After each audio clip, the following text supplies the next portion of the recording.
What's going on, party people? This is another edition of the Birdwoods podcast. I am here with Corban Ford. We saw the trade deadline, it came and passed. And yeah, so of course we had to talk about it, and here we are. We are going to be grading the trades essentially. Obviously, depending how a lot of things play out, I'm sure these grades will change. But yeah, just our initial thoughts on every move that went down. First of all, Corban, how are you doing today? I am doing pretty rough right now. No, I'm playing. I'm excited to talk with you, excited to talk trades. A little under the weather, came out of nowhere. Not a big fan of it. I think it's the pressure change or whatever up here in Colorado. But aside from that, ready to rock. Yeah, and again, Corbin was on the Sports Ethos live feed yesterday for the trade deadline, so we got to see him on that. So yeah, so the first thing I want to note before we start getting into the trades is we saw last year, and I believe Corbin and I did something similar last year in terms of talking about each trade that happened. But we saw last year kind of the influx of all the second round picks basically being traded rather than any first round picks.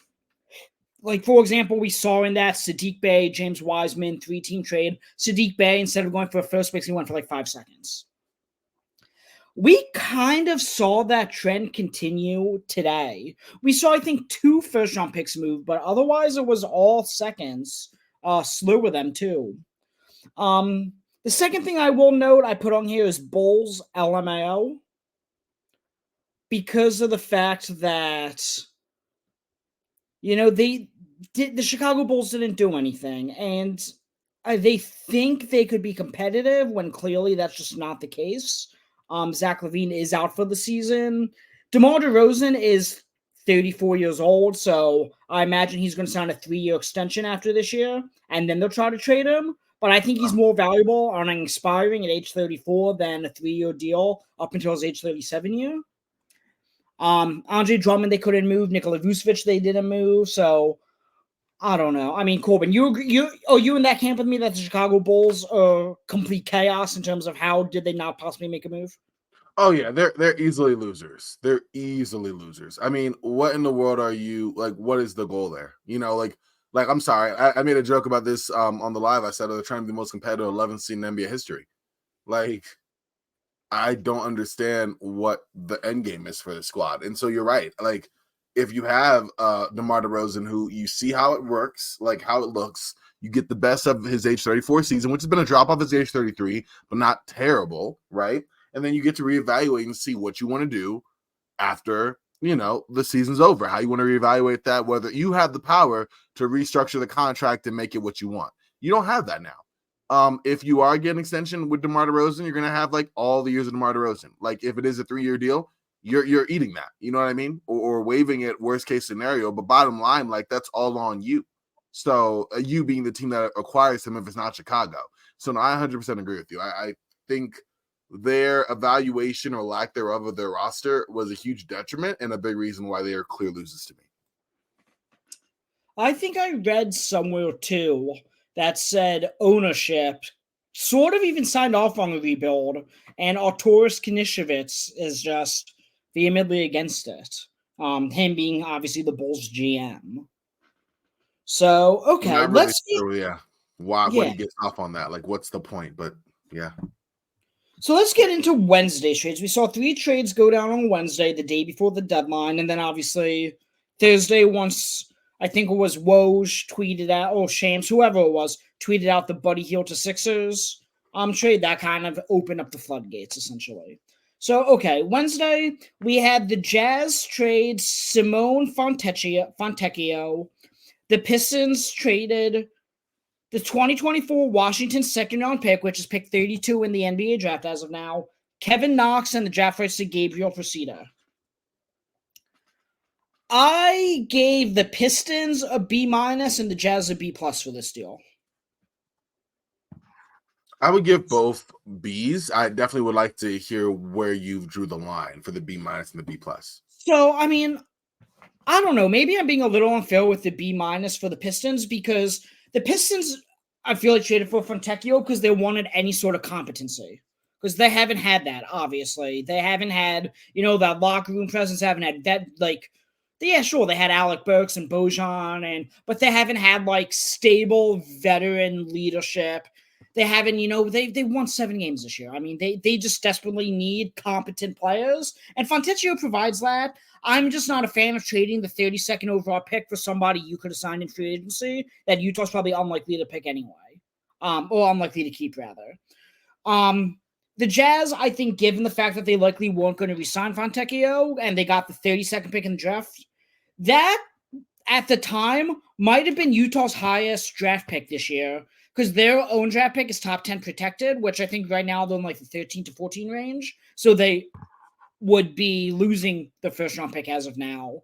But then we end up seeing they get the pick that's projected to be 28 in the Kelly Olynyk trade anyway. So the fact that they didn't really have any substantial draft capital in this specific class, I think they did a good job getting the 32nd overall pick for a guy they didn't really see in the future plans.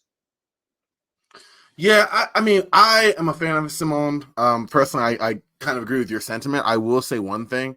I think that Detroit now, it's almost like, and I think we saw a few of these trades happen, whether it was Pascal Siakam, OG Anunoby, to a much lesser extent, Simone Fontecchio. It's that theory of pre-agency, right?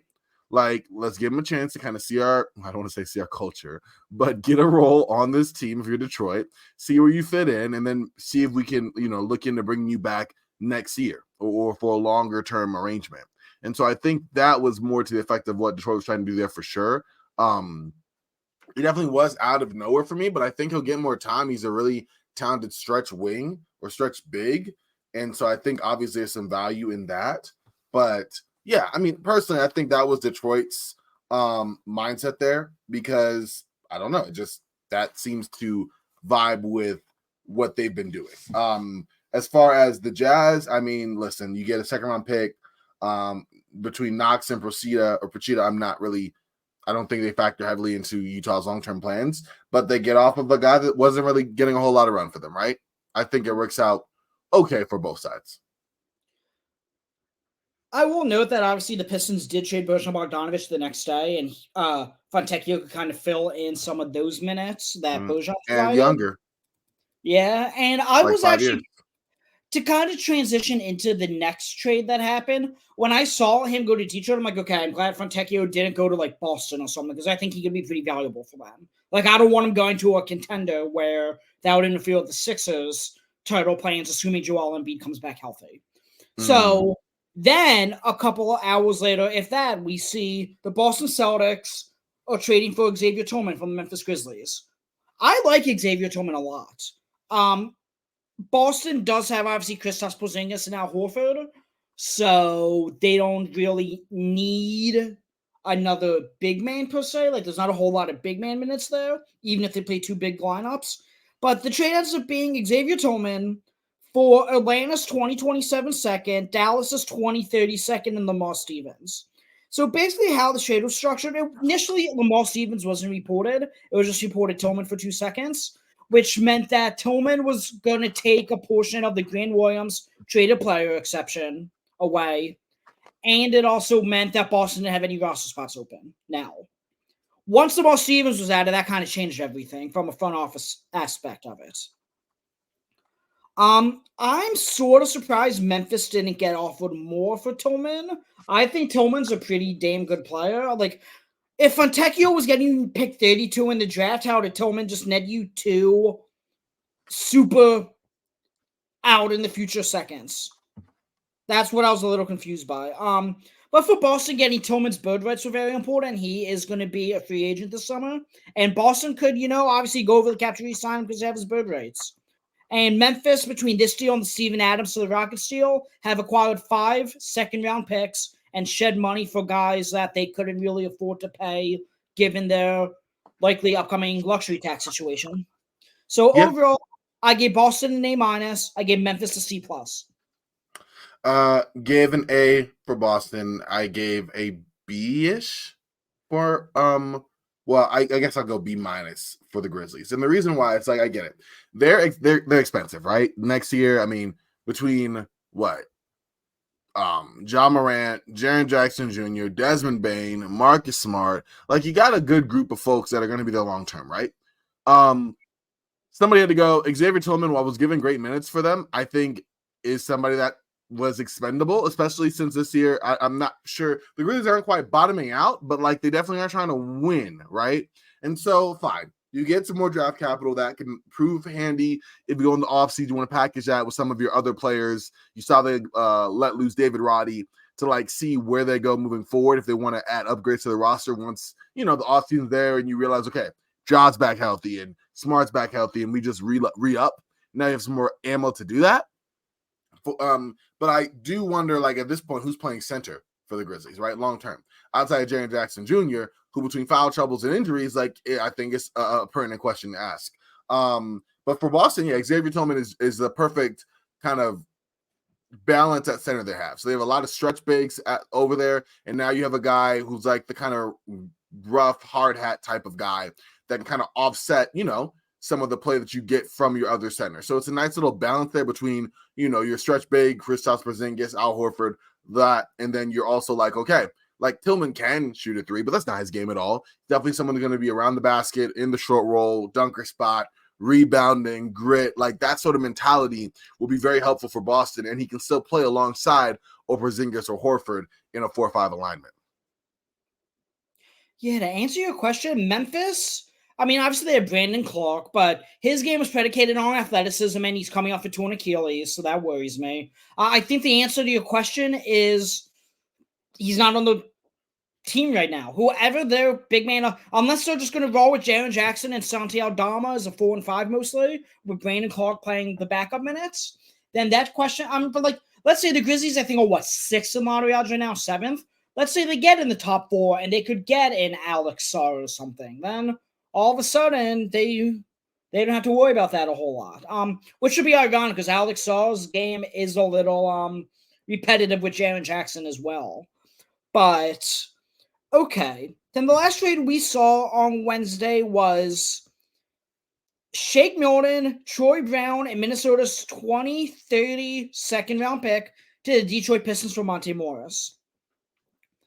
Minnesota desperately, like, that was the biggest need, was backup point guard after Mike Conley. Because, like, even when Mike Conley would miss time, they were just a disaster because they didn't really have a backup. So it would be Anthony Edwards playing more of a traditional playmaker role. And just, like, Minnesota needed the stability. So they're just under the tax now with 2 open roster spots. And obviously, Tim Conley and Monte Morris had that connection from Tim Conley's days in Denver. Overall, I gave both teams a B. I think it was good business by Detroit to get anything for Morris, given he's only played, I think it was 86 minutes for them all year. And yeah, Minnesota, if Monte Morris could be even as good as he was last year. Last year, he was a little overextended playing as a starting point guard. But he's been known to being one of the better backup point guards in the NBA. So as long as they're getting that version of Monte Morris, maybe a B is a little too low. I just think the jury's out given the injuries and the lack of playing time that Monte Morris has had of what version Minnesota's getting of Monte Morris. Yeah, I think it'll be interesting. He's obviously had kind of injury riddled the last couple of seasons, also on some underperforming teams, so not super great. But I did listen to the Dane Moore podcast, and he had a guest on who covered Monte Morris on, I think it was Ryan Blackburn, if I remember, when he was on the Nuggets. And one thing he said about Monte Morris I found interesting was Mike Conley light, which I thought was really kind of an interesting player comp if you were to go with that. And somebody who, manages the game, could be a little more assertive offensively. He's not that, but he's really good. Assist turnover ratio will get you in your offense. He'll play decent defense. Like, he's a solid guard. And I think some of it is, the teams that he has been on that have not looked great. He doesn't look great. I think you can say the same thing for a guy like Tyus Jones. But at the same time, put him on a solid, competent team with good players around him, and I think he'll thrive, And we saw him man the Denver Nuggets a couple of years ago without Jamal Murray, where he was the guy running the show and playing off of Nikola Jokic and getting Aaron Gordon involved and doing all of those things. It was Monte Morris on a top, 6 team in the West. So, like, we've seen it before. He doesn't have that weight on his shoulders now is just to be constant backup, spot starter at times, and then we'll see what happens next season. When it comes to Mike Conley, whether they bring him back and elevate Monte as a starter, whatever the case may be, it does give Minnesota the answer they've needed at guard or backup guard because they haven't had it all season long. And then for Minnesota, I mean, not only do you get that, but you get off of two guys that weren't really doing too much. Shake Milton has had a god-awful season in Minnesota. Like, everything was going wrong. His shot's been bad. Like, his efficiency's been ridiculous. Like, it's just not been good for him in Minnesota. So maybe Detroit will give him the launching pad time he needs to get back on track. I mean, Troy Brown Jr., I loved the guy, but he's been Troy Brown Jr. Like, he doesn't stand out. I wouldn't say he's like a horrible season, but he's not had a great season. He's just kind of been there. And so in Detroit, maybe he'll be able to blend in. He's an intriguing playmaking wing. Doesn't quite shoot the ball enough or as accurate for my liking, but is a solid player. So maybe there's something to be said there. But yeah, that's my take on it. Both would get B's for me as well. Okay, so let's talk about the trades that happened on actual deadline day on Thursday. First one I have is this. It ended up becoming a 3-team trade that ended up being. It were 2 separate trades that were announced hours apart, but it ended up being converted as a 3-team trade, and this is important, and I'll explain why. The Sixers get Buddy Hield. The Pacers get Doug McDermott, Furkan Korkmaz, who they have since waived. The 2024 Toronto second, which is, I think, pick 37 in the draft as of now. 2029 Portland seconds. Then San Antonio gets Marcus Morris and a 2029 second from the Clippers, and that was from the Sixers that they got that pick. This is important that it was executed as a 3-team trade and not 2 separate trades, because when I saw it was separated, when it was 2 separate trades, the Sixers have 3 open roster spots as of now, after all the moves they made. They could have, if Morris went to Indiana, then you went to San Antonio, then San Antonio bought him out. The Sixers could have then got Marcus Morris back with one of those roster spots on a minimum. But because this was executed as a 3-team trade, Sixers are ineligible to get Marcus Morris back now, because they were the team that most recently traded him. I saw you point that out on Twitter yesterday or today, and it was interesting reading that because, yeah, that was an interesting detail that, like, Philly could have gotten him back. I thought they just gave him the keys to the city a month ago. The solid player was just starting to get more minutes. I don't know why they didn't. Given, like, I know one of those roster spots, like, it's been floated everywhere that we're likely going to get Kyle Lowry once he's bought up by the Hornets. But even so, like, bringing Marcus Morris back then gives you the forward depth, and then you still have one more roster spot to play with. So I'm kind of surprised that Daryl Morey was willing to execute this as a 3-team trade rather than a 2-team trade. But overall, I didn't even grade the Spurs in here by accident. I gave the Sixers a B+. I gave the Pacers a B. And, yeah, I guess I'll give the Spurs a B as well. I mean, they got off McDermott's expiring and got a second-round pick that's far out in the future. Who the hell knows what it's going to be? Yeah, I did note on here, poor Marcus Morris got traded after finally playing for his hometown team. Furkan Korkmaz, after 7 years on the Sixers, requested a trade 3 times, finally got out and got cut. I think this was a great trade for Sixers. That's why I gave them a B+. They maintained all the tradable first-round picks they got from the Clippers and their own. Mm-hmm. And they're still a cap space team this summer. The Sixers could have up to, I think, $63 million in cap space this summer.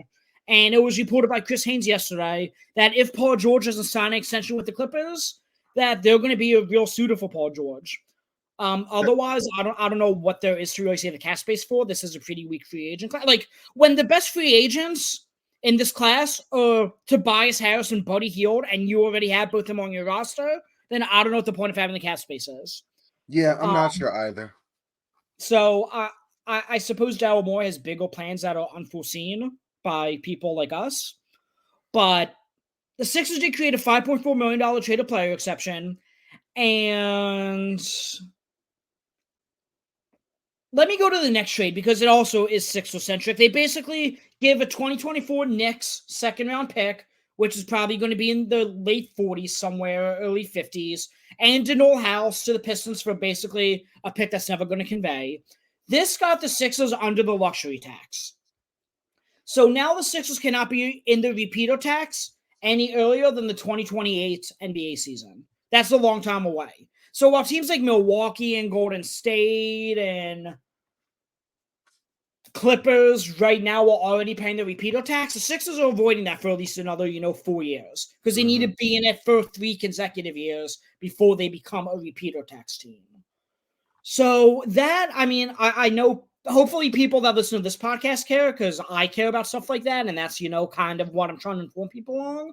But I know the average NBA fan and Sixers fans in general don't give a shit if they pay the tax or not.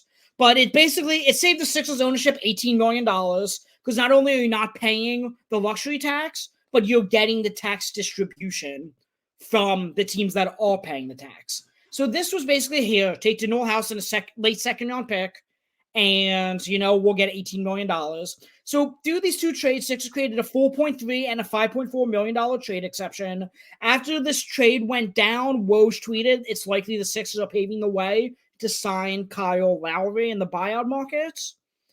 I will note that Detroit was 3 guys over the roster limit, so they had to do cap gymnastics to get these trades completed. They let go of Killian Hayes. They let go of Danilo Gallinari. They ended up trading or waiving Danuel House after getting him, and they also waived Ryan Arcidiacono. So, and Joe Harris as well.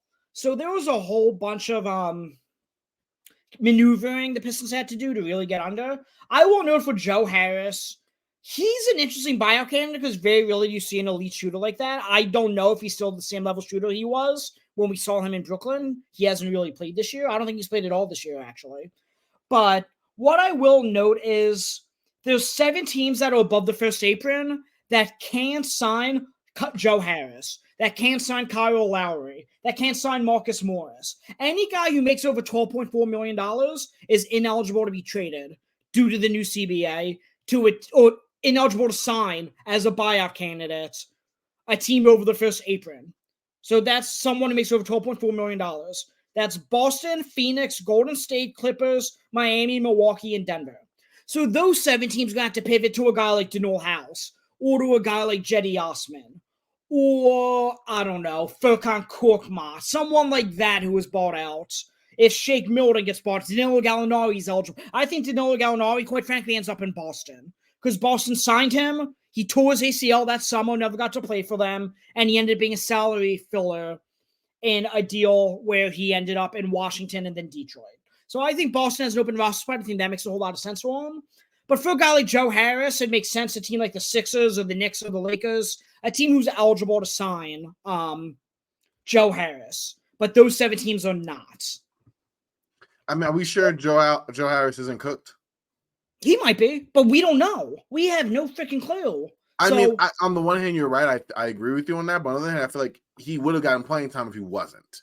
Like saying, I feel the same about Evan Fournier. Maybe I'll be wrong with both of those people, but it's not like that. It's not like there was both teams that have gone through cycles of, hey, we want to be competitive, so we're not being competitive. So okay, let's just save face, whether it's New York or it's Detroit, right? And neither of them have gotten them run. I don't know. That's just my thought. My theory is that it's a wrap. So Detroit, Monty Williams, Corban, we did a couple of years ago, best coaches in the NBA rankings. We both had Monty Williams pretty high up there. How mighty have fallen. He was starting Killian Hayes. I'm not putting in any ounce of, Joe House must be cooked because Monty Williams didn't play him. I don't think Monty Williams knows how to coach a rebuilding team, quite frankly. So I'm not going to put too much stock in that. And Evan Fournier, I know you just said, for example, Evan Fournier was cooking for France this summer in the FIBA World Cup. So I still think Evan Fournier has some game. Okay, that's fair. You know what? I don't know if Joe Harris is cooked. That's something that a team's going to have to evaluate before signing him. But Spencer Dinwiddie, I know you're not a fan of him. He was bought out. We'll talk about that. It's been reported that the Lakers and Mavs are the 2 front runners for him. Kyle Lowry seems like going to be a Sixer. Marcus Morris, I have no idea where he's going to go. Same thing with Joe Harris. Again, these teams can't sign with those 7 teams that are above the first apron. So it'll be interesting to see how it plays out. But meanwhile, Utah traded Kelly Olynyk and Ochai Agbaji to Toronto for salary filler, which was Kyra Lewis and Otto Porter, and a 2024 first that is the least favorable of Houston, Utah, Clippers, and OKC So that's currently set at the 28th pick. So basically, whoever has a better record between OKC and the Clippers is going to be that wherever that pick lines up, essentially. People were confused, and I know you guys talked a little bit about this on the Sports Ethos stream, that Keith Cork said he was a little confused by this trade in terms of why is Toronto trading first-round picks when they just traded off, Anunoby and Siakam and kind of leaning towards a rebuild. I think this is sort of along the lines of what Toronto's been wanting to do. I mean, Toronto doesn't really want to bottom out, completely. If they did, they wouldn't have traded for Emmanuel Quickly and RJ Barrett for Anunoby. They just would have been focused on acquiring first-round picks. Siakam, same thing. Siakam was more pick-centric, but they're clearly not trying to bottom out. So they value Kelly Olynyk. I think they value Ochai Agbaji, who was a lottery pick 2 drafts ago, more than who they would have got at pick 28 in what's perceived as a weaker class. I have no issue with this for Toronto in terms of giving up that pick to get Olynyk and Agbaji, because it's along the lines of what they've been doing. They have a direction that they want to go, and they're continuing that direction. Overall, I gave Utah a B because I think they gave up on Agbaji too quickly. It seems like he was just more of a throw-in in order to get the first, when I think they could have got a first for Olynyk on his own. And I give Toronto a B+ for being able to get Agbaji and Olynyk, both of whom I think are more valuable than the pick they gave up in this deal. Well, honestly, I want to ask you this because I had you on my show talking, and that's going to drop, talking about the draft several times now, and it's going to happen a few more times. But my one question is this. Because first round picks seem to have been more or less dismissed by many of the teams in this. Is that an indictment on this current draft class? Because you're right. A team looked and said, okay, Kelly Olynyk, a team that's not winning, I might add, looked at Kelly Olynyk and said, hey, we can bring him back next season. Stretch big, great passing, love what he does. They looked at Ochai Agbaji, who's 2 years into his contract, his rookie deal, and said, more of a sure thing than the first round pick. That yes, we'll be in the last of the first round, or undoubtedly one of the last 5 picks there, right? But looked over, saw that, and said, yeah, we'll take Ochai.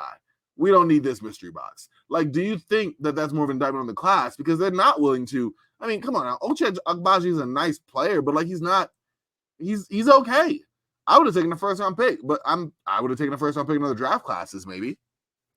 So I don't know if it's an indictment on the draft class or not, just because specifically what Toronto is looking to do is, not totally bottom out, like I said. So maybe they don't want to add more. I mean, they already have Indiana's first, and they have their own first if it falls pick 7 or later. Their own first is top 6 protected. So as of now, how things fall, I think those 6 of San Antonio would get it from the Jacopoto deal. But they might only have 2 firsts in this class that are higher than this one.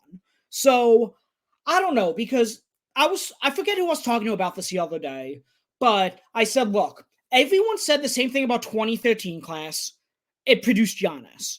Everyone said 2020, there's no top end talent at the top. This is a weak class. And then all of a sudden, Desmond Bain goes 30, Tyrese Maxey goes 21, Halliburton goes 11, and you get LaMelo Ball and Anthony Edwards at 1 and 3.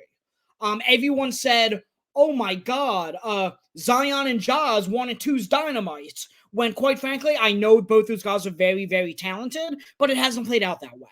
2022, everyone said, oh my God, Cade Cunningham, Jalen Green, Evan Mobley, Scotty Barnes. Sure, those guys are good, but none of them have really, I know it's only year 3 for them, and Scotty Barnes, yes, he was an all-star replacement, and Evan Mobley is a hell of a defender, but these draft classes have been so unpredictable that I have no idea you're going to find an all-star somewhere in this class. You're going to find probably multiple all-stars somewhere in this class. Do I know where? Is it going to be a 1, 2, or 3? Or is it going to be at 12, 13, 14? I have no idea. But what I'm trying to preface is 2020 was, oh my God, this class is so weak, this class is so weak. That draft class looks like it's going to be historically good. Yeah, so, I don't know. I mean, that's part of the unpredictability about it. Really. Very true. Very true. No, I guess you're right. That was the question I had. I wanted to ask you because you are one of the few I know that really covers both. And I looked, and that was my own observation of, maybe this is it. Not saying it is, but just not knowing. Well, I don't even know if it's this class, but the 28th pick in the draft is obviously a late first. Late first don't always hit, like it could be a strong class and the pick 28 could be a flop. But for Toronto is one of the better evaluation talent skills along with player development that I would have trusted Toronto to make this 28 pick and they would have been an impact player. But Utah has Danny Ainge, and Danny Ainge, yes, he has some draft misses, but he has some also very big draft hits as well. So, yeah, Danny Ainge is trusting himself, trusting his scouting department, says, yeah, I'll take the 28th pick for expiring Kelly Olynyk and Ochai Baji, who at best is probably your role player, and by the time we're ready to compete, his rookie deal is already over. That's probably the rationale behind it. So I like it for both teams. Yeah. No, I don't have a lot to add on that either. I think solid for both. I thought there was quite a few trades here that really wasn't a lot of comment. There's a few that were like, but for the most part, this is an example of one that, okay, I saw why one team did, I saw the other team. I'm with it on both. Okay, so let's talk about a few trades that do warrant some comments. Yes. Hornets trade Gordon Hayward, who there was speculation he was going to be bought out. So first of all, good for the Hornets for getting anything for him without having to buy him out. Thunder get Thunder trade to the Hornets, Trey Mann, Davis Bertans, Vasily Micic, a 2024 second and 2025 second, which it wasn't specified which seconds those are. OKC obviously has a ton of picks, but I'm going to assume they're OKC's own, given it wasn't specified. I gave the Thunder an A-. I gave the Hornets a B+ for this. We talked about this during our trade deadline preview, that I said the Thunder have to trade Davis Bertans while they still have their contract on the books, the salary match, and the Knicks have to trade Evan Fournier while his contracts are on the books. Otherwise, they expire, then all of a sudden you're going to have to use a role player to salary match for a bigger guy. I said both of those deals were use it or lose it. Both of them used it. They're actually next two trades we're talking about. So Gordon Hayward, presuming he's healthy, which at this point OKC only really needs him by the playoffs, but assuming he's healthy, gives them another guy who could pass, dribble, and shoot. Gordon Hayward's had a hell of a year when he's been healthy this year.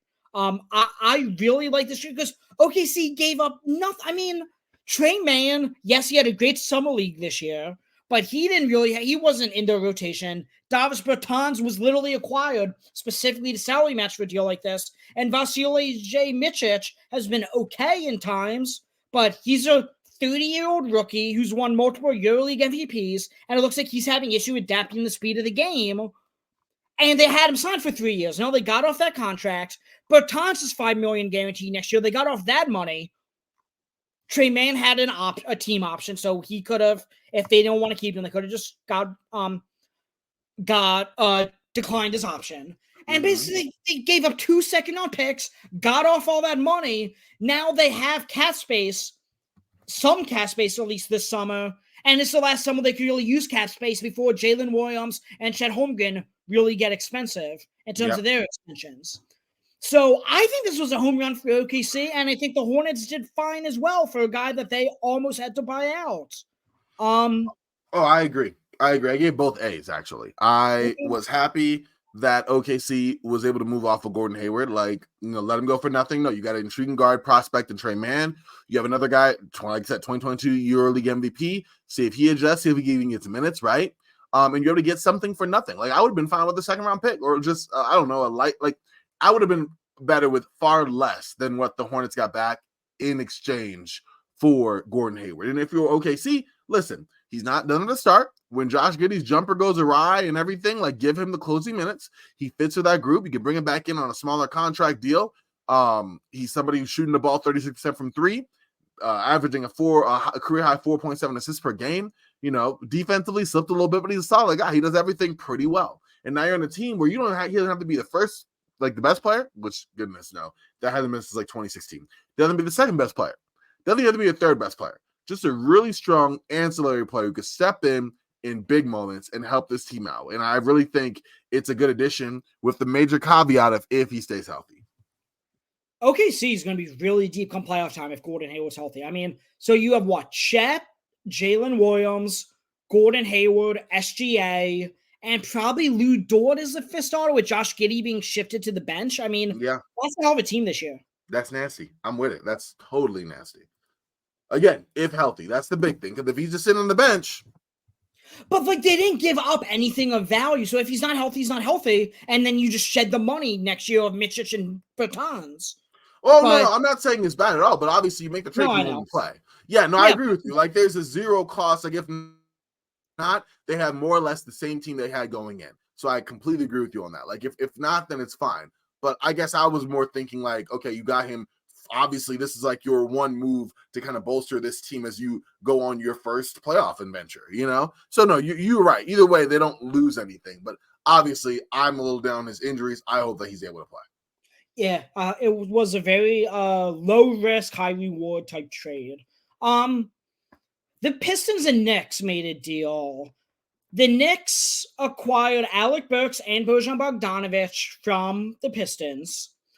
The Knicks gave to the Pistons Quentin Grimes, who might have been the most valuable asset moved on deadline day, and we'll talk about that. Quentin Grimes, Evan Fournier, Malachi Flynn, Ryan Arcidiacono, and 2 second-round picks, 2028 and 2029, that are both least favorable of two different teams. So odds are they're probably going to be low-end picks.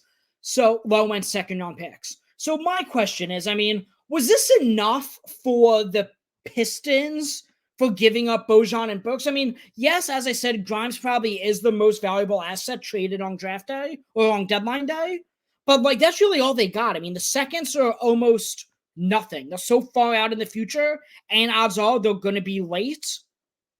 But, like, I don't know. I mean, they gave up Grimes still. So, like, that's where I'm at. I'm like, I don't know how to value these because I don't know how to value Quentin Grimes. For the Knicks, I gave an A. They were able to add this year OG Anunoby, Alec Burks, Bojan Bogdanovic, and Precious Achiuwa without giving up any of their first. They have 8 firsts and 8 seconds to still trade after this deal. They are still $2.6 million under the luxury tax, and they needed to use Evan Fournier's contract to salary match. They were able to do that with no issue. Pistons, I still gave it a B+, because, again, they did get the best asset on deadline day in Quentin Grimes. I don't know if they could have gotten more or not. Yeah, I took an A for the Knicks, B for the other two teams. I think it was solid. I think that for the Pistons, I mean, listen, there wasn't a first-round pick obviously coming for those guys, right? They didn't get it, right? But you did get some draft capital. You took 0 long-term money. I think that's good. You took a player in Quentin Grimes and Fontecchio that at least seem to have a future moving forward. If you're the Knicks, yes, like you did a really good job. You got the 2 players to augment your bench. You have some shooting. You have some shot creation ability. But also, you know, you have some traded player exceptions created from that trade, right? So, like, I think all of them did solidly enough. And then what team am I missing here? Well, you mentioned Fontecchio. This was a 2-team trade. So I'm looking at, you know what it is? I have the sheets you have, and I also have them graded by just teams. That's where I'm messing up. So my own sheet is literally just like each team, the transactions they did, and grading off of that in comparison to your awesome document showcasing all the trades. So I'm getting mixed up on that. That's why every time we go in, I'm generalizing it, because I've already looked at all of them and given like a grade for all of them, but I didn't grade each deal individually, I guess. I took it in summation. But yeah, for the Pistons, like I said, no long-term money. That's great. Like, at the end of the day, I thought if you were going to get Burks and them back, hopefully you get a first-round pick, some additional draft capital. But I definitely thought there'd be matching contracts that would extend far past this year. You know, that didn't happen. That works for them, right? You get younger players that you can at least try to figure out what happens. Even Fontecchio, who's almost 30, is younger than both Burks and Bogdanovic by like a few years. So that's interesting, right? Quentin Grimes, not sure what to make of him. Guess what? We'll find out in Detroit. We weren't finding out in New York, right? So we'll see how that looks. And for New York, they got the players they needed to help out their team. And I think that's important as well. And, you know, I think a winner, I graded a player individually. I graded Evan Fournier individually. Because guess what? He wins too. Yeah, and again, Quentin Grimes, I've known multiple people in the industry that I've spoken with have said, and I know I sound like a broken record because I just said this, but they think he is the best player and asset that was moved on deadline day. So, you know, he's making $2 million next year on his rookie deal? Like, you have like a rotation player for almost nothing. That's only 22, 23 years old. Mm-hmm. Okay. Let's get into the 2 trades that Dallas made. Dallas essentially got, these were 2 separate deals. Dane Gafford, PJ Washington and 2 second-round picks. They basically got Washington and Gafford. They gave up Rashawn Holmes, a 2028 pick swap, Grant Williams, Seth Curry, and a 2027 first that is only top 2 protected. Dallas gave up such a haul, and they gave up that 2028 swap to OKC for OKC to basically give them a 2024 first. That's likely to be picked 26 or 27 to give to Washington for Gafford, essentially. So Dallas gave up. Dallas now has no control over their own pick in 2027, 2028, 2029, or 2030. And Luka's contract is up at the end of 2026. That is playing with fire. Just to go from Grant Williams to PJ Washington and add Dane Gafford? Do we even know PJ Washington is definitely better than Grant Williams? So I think this was more. I was listening to the Hoop Collective with Tim McMahon, talking to Brian Windhorst, and apparently, it seems like it was no. That's a long story short, possibly, but no. Like I know advanced numbers don't look well in PJ Washington's argument at all, right? But Grant Williams has not had a great year, and according to Tim McMahon, not only was Grant Williams not necessarily a fit in the Mavs locker room, like he had rubbed a lot of people the wrong way. He also, and this is just a very funny note, went from wearing. You would have told me about he stopped wearing. Yeah. Okay. So I read the song X. So he basically stopped wearing Luka sneakers and started wearing Jason Tatum sneakers. And Shooting. Oh, he's 7 years old. Are you that petty? Like, who gives a shit what sneakers he wears? Listen, well, I think it was more than that. I mean, you're right. Listen, who gives if it was only that. If it was only that, I agree with you. I don't think it was, but like he was also having just a horrible season, right? A guy that you traded a first round pick for, right, in a sign and trade. Like, no, I'm sorry. But also, no, you're right. Who's petty? Listen. Steven, you know better than anyone, NBA players can be plenty petty. Plenty petty. Speaking of, I can't wait to get to Pat Beverly because he's going on just by being around the league so much. He's been around long enough to have beefs with several players and then have to join them and make up the beef. First, Russell Westbrook, now Damian Lillard. It's hilarious. We'll get to that. But also, yeah, about the NBA players being petty. Come on now. We know that they are. It'd be stupid if that was the one reason. But we also know he's not been playing well. Like PJ, for all of his faults and advanced number issues, like he's had a solid season in Washington, more or less. I've watched a lot of PJ Washington in Charlotte. And you could say objectively, like Grant Williams has not had a great season in Dallas. So even if it's a marginal upgrade, that still counts as an upgrade. Yeah, but to give up a 2027 top 2 first, I'm not giving that for marginal upgrade. That's a premium asset when Luka's contract's over in 2026. I agree. I think the argument here is that, listen, if you're going to ride it out with Grant Williams and end up losing more and you're just underwhelming, you might not even have the chance to have Luka Doncic. There's a play on you being a little better to get Luka to sound the dotted line so that first round pick is in the late teens into like the 20s, when that time rolls around. Even who knows if Dallas gets better, even, toward the back half of the first round, right? Because right now, if you don't empty out every bullet in that chamber, you don't have to worry about Luka. And then you're going to have some rough years in Dallas. So, like, am I a fan of making that deal for PJ Washington? No, I'm not. At the same time, got to make a deal at some point. Keep on losing. I'm sorry, this isn't the Lakers with 39-year-old LeBron James. There's a super duper star who can actively go. And if you're underwhelming in any way, listen, once he signs on, then you can start moving on and figuring out how to, augment and use more, tradescraft. But right now, you need to get more wins. You need to convince him why he needs to stay. Because right now, Dallas has not done a good job of doing that, in my opinion. So, in total, I gave OKC an A. All OKC really did is they took Dallas's 2028 swap rights for what's going to be picked 26 or 27 in this draft. When OKC needs to consolidate anyway, they're not going to have the roster spot for all those rookies next year for all the picks they have. So why not just take it out in 2028 to pick his upside and just see what happens? Dallas, I gave a C+ because I think they gave up way too much for way too little. Washington finally got a first. They didn't get a first for Kristaps. They didn't get a first for Bradley Beal, but they were able to get a first for Dan Gafford. I gave them an A. And the Hornets I gave an A- because they took on Grant Williams and Seth Curry. Seth Curry's non-guaranteed next year. But yeah, so they swapped PJ Washington for Grant Williams and got a first. I like it for them.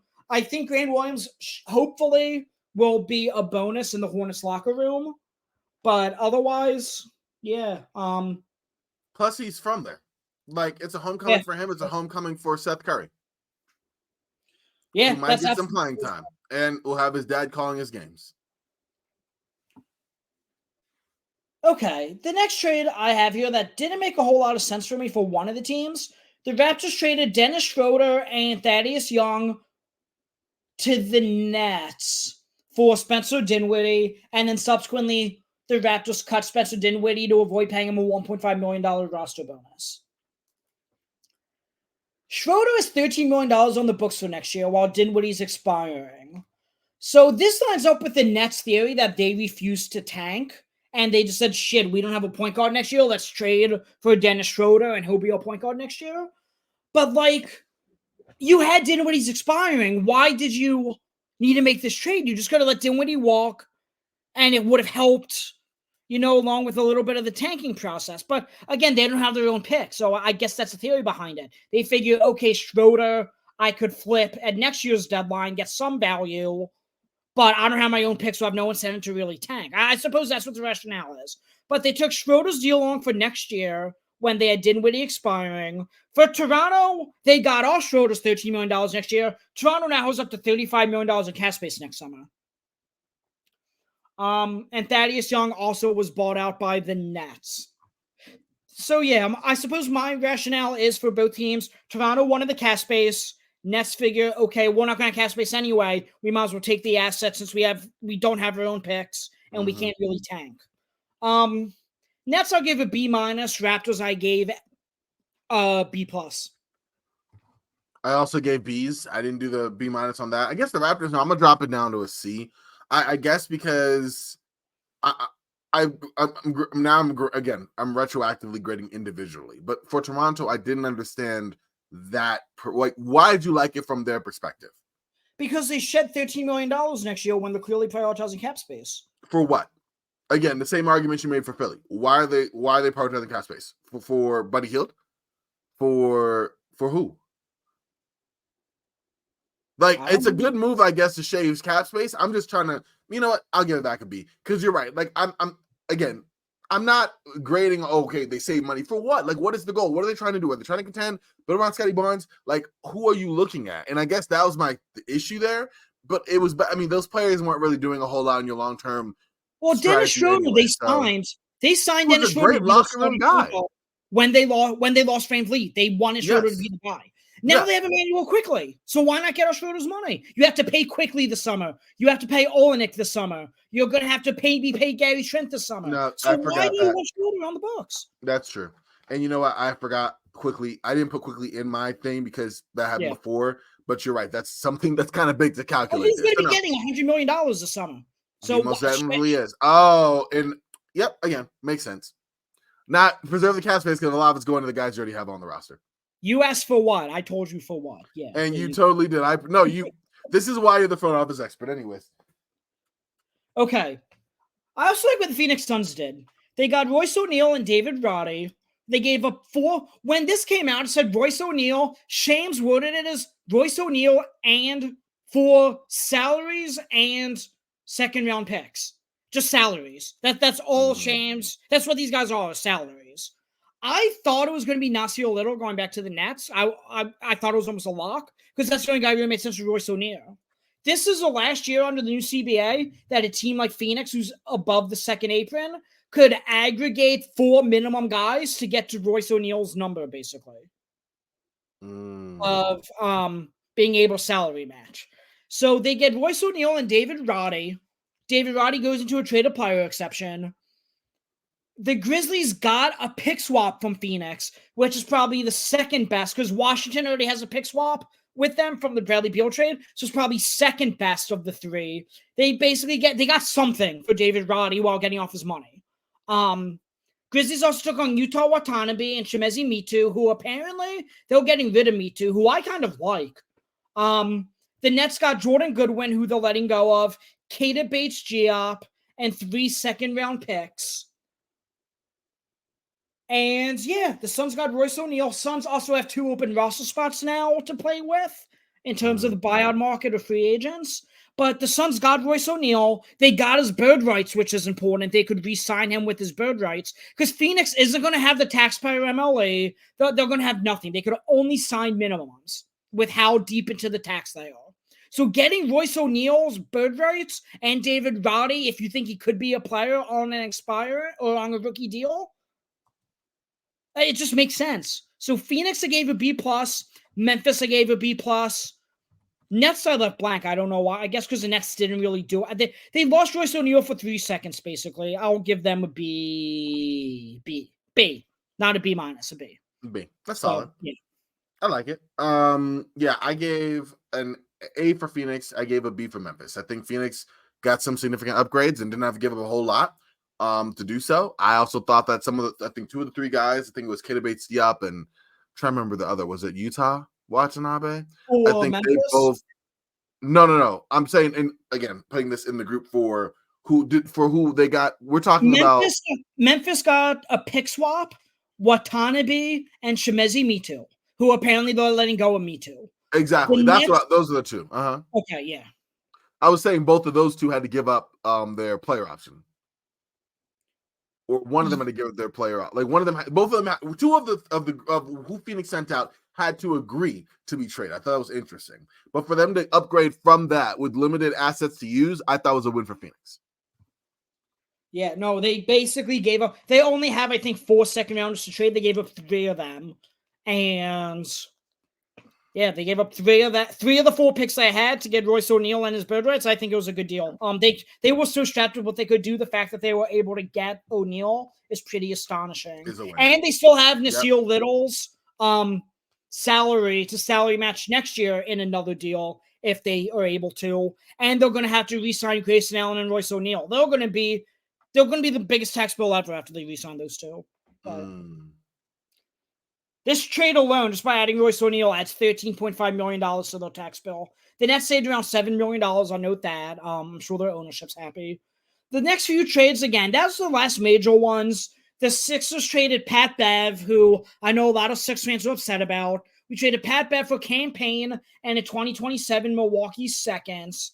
I wish Milwaukee's able to do more. I know they don't really have the matching salary to be able to, but I thought maybe they could package. Like, they have Portland's 2024 second. That's going to be like pick 35 in the draft.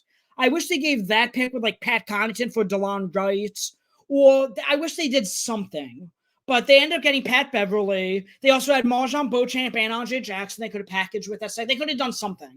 But the most they were able to do was Pat Bev. I gave the Sixers a B- because I think they downgraded on the player, but they got the asset. They recouped from getting rid of Buddy Hield's the 3 seconds from the Buddy Hield deal. Bucks I gave a B. I don't have much more to add with that. And I'll lump this in. The Sixers basically gave Jaden Springer to the Celtics for Chicago's 2024 second, which is currently pick 42. So the Sixers, I think, gave up Toronto's second to Indiana for Buddy Hield. They basically recouped that pick and moved down 6 spots. So in reality, Sixers gave up 2 second-round picks, Springer, Pat Bev, and all the guys for Hield on campaign, and now they have 3 open roster spots. I like Springer for the Celtics. I know some Sixers fans are being a little melodramatic and saying, oh, we just gave them the next Marcus Smart and Jaden Springer. Jaden Springer, yes, he did win G League Finals MVP last year, and he just, had back-to-back nights where we were shorthanded where he covered Luka and Steph the whole night. But Sixers, again, they're prioritizing cap space. Jaden Springer's on the books for $4 million next year. They're now going to have $63 million in cap space by getting off of him up to. And, Sixers are probably confident in the buyout market because of those 7 teams we already discussed that aren't able to sign the big money guys that are getting bought out. Sixers probably feel confident they're going to get multiple of them. So they open up a roster spot. Jaden Springer and Pat Bev. once the Sixers sign Kyle Lowry, it's not a lock that Pat Bev or Jaden Springer were going to be in the playoff rotation. So they got rid of both of them for picks. I mean, yeah, I think I'd rather have Pat Bev than campaign personally. I agree. Yeah. So like, if you're trying to win, that's confusing to me. But at the same time, like, especially in a backup guard spot, but then you're apparently making space for Kyle Lowry. But even then, I think Pat Bev is a much more complimentary player to Kyle Lowry than Campaign is. Stronger defender, decent spot shooter. I mean, that's just my mindset on it. So I don't know. Again, you're part of the cap space. The plan is laid out. It makes sense. I just don't know if I agree with it. So I think the Joel Embiid injury throws a wrench in some of this. I'm like, yes, let's buy Buddy Hield, Most but definitely. sell other parts and recoup some assets, because this might be a lost year for us if Embiid's out for the playoffs. So that's what I think it was. I think that just kind of threw a wrench in the plans of, okay, let's be buyers. This way, okay, yes, they could be buyers, but they could also sort of be sellers a little bit without giving up like any prime guys. Otherwise, nothing else really went down. We had Robin Lopez salary dumped to the Kings.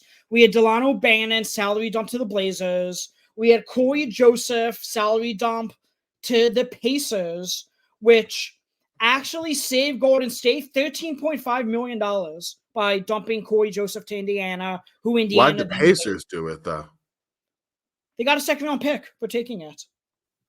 But, I mean, yes. I just don't... True.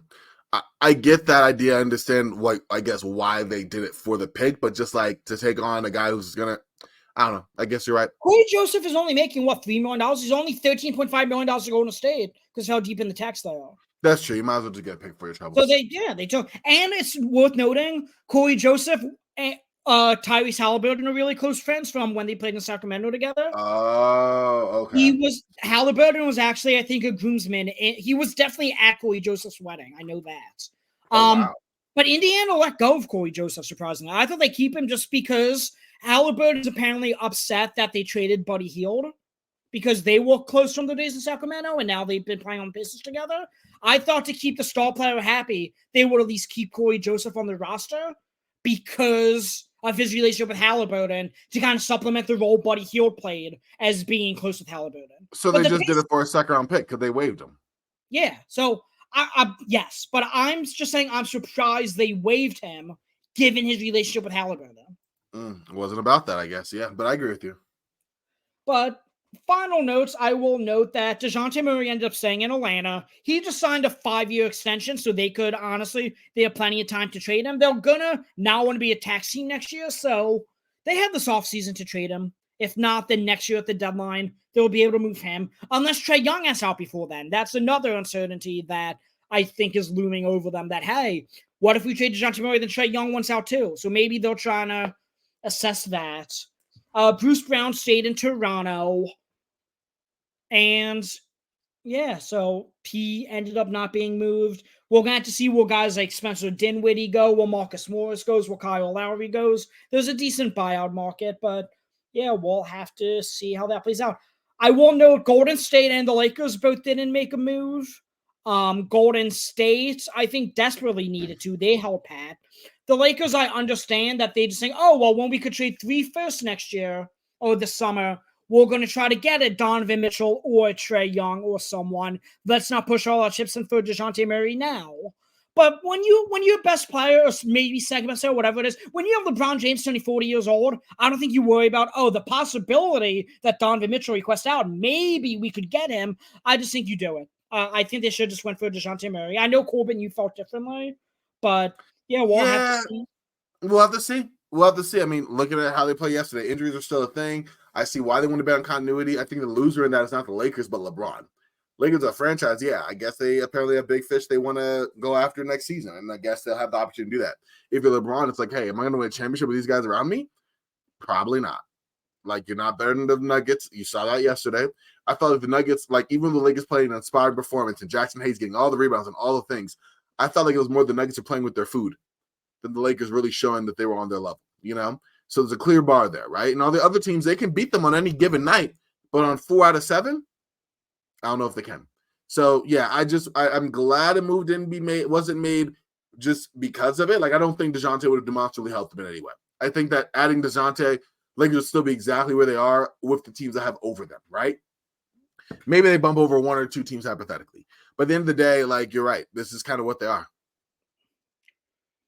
One final note: I was surprised the Orlando Magic didn't make a move. They had a lot of expiring Me too. salary. I thought they could. I would have loved if they gave like Gary Harris in 2 seconds for like Gary Trent Jr. to give them like an elite shooting guard.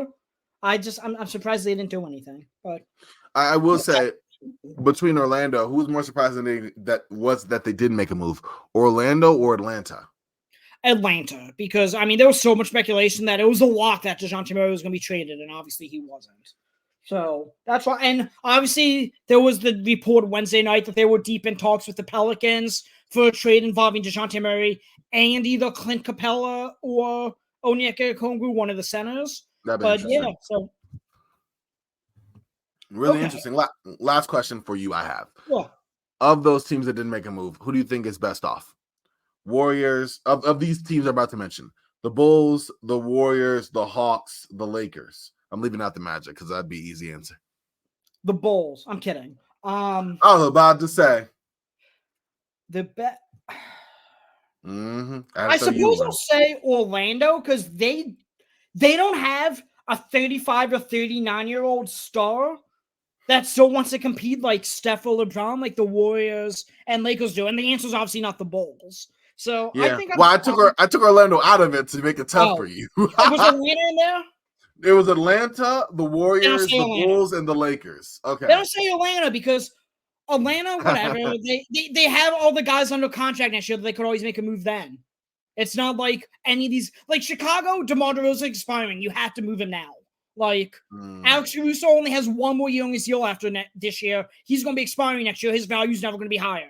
Andre Drummond's expiring. Like these are aging guys. Like Chicago had every reason to make a move and didn't. Atlanta, yes, but Atlanta has some uncertainty that say, okay, if we're still in the same position next year, these deals will still be on the table, if not better.